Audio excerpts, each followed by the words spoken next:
Hey everybody, Renee here from O'Reilly Auto Parts to show you how to change the engine oil and filter in a 2014 Nissan Altima.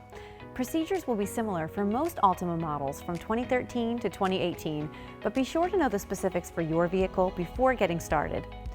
Once you've got your supplies together, here's what you'll do. Park on a level surface and open the hood. Chock the rear wheels and lift and support the front end of the car. Use a flathead screwdriver or trim tool to remove the push clips securing the splash shield and move it aside. Locate the oil drain plug and position your drain pan underneath it. Use your ratchet and 14mm socket to loosen the oil drain plug. Take it the rest of the way out by hand and let the oil drain completely. You can also remove the oil fill cap on the engine to allow oil to drain more quickly. While the oil drains, you can access the oil filter in the passenger fender well by removing the push clip on the panel covering it and moving the panel aside. Position shop towels or rags below the filter before you unscrew it, or wait until the oil has drained and move your pan under it to catch the excess oil. Use a filter wrench if necessary, and remove the filter by turning it counterclockwise. Make sure the old O-ring came off with the filter when you removed it.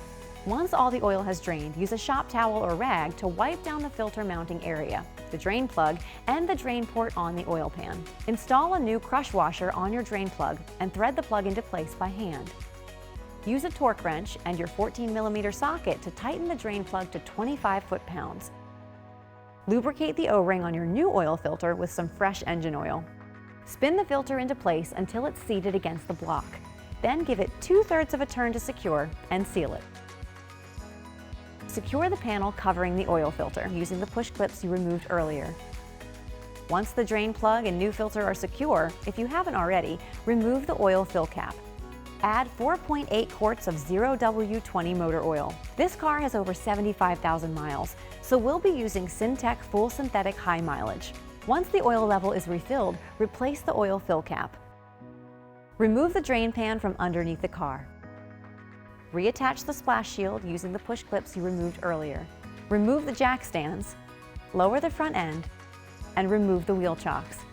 Now, find the engine oil dipstick, remove it, and use a shop towel or rag to wipe it off. Insert the dipstick again and check it to make sure the oil level is within the safe operating range indicated on the dipstick. Before closing the hood, start the engine and let it run until it's warm. Check under the front end for any leaks. Turn the engine off and use the dipstick to check the oil level once more. If everything looks good, close the hood. To reset your oil change notification, press the menu button and use the arrow buttons to navigate to settings. From there, you can select the menu to adjust the distance until the next oil change or reset the automatic reminder. And that's it. You'll find everything you need for this and other jobs at your local O'Reilly Auto Parts store or O'ReillyAuto.com. If you're not completely comfortable doing this yourself, we'd be happy to recommend a professional technician in your area. And be sure to subscribe so you'll see all our new content. We'll see you again soon.